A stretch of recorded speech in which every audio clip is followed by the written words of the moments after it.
How to use Instagram blend feature. Hi everyone, I'm here to assist you today. Without any delay, let's jump right in.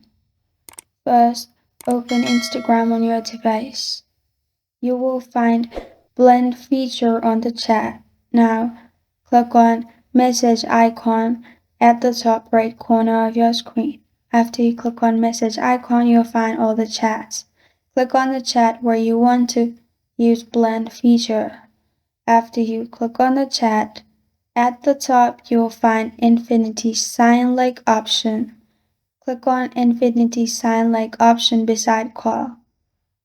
Then you'll find this kind of screen. In here, click on invite at the bottom. In here you'll be able to see each other suggested reels, new reels based on the chat, and also invite only. After you've invited, you'll find this kind of screen. Only after your friend accepts your invite, you will be able to see suggested reels.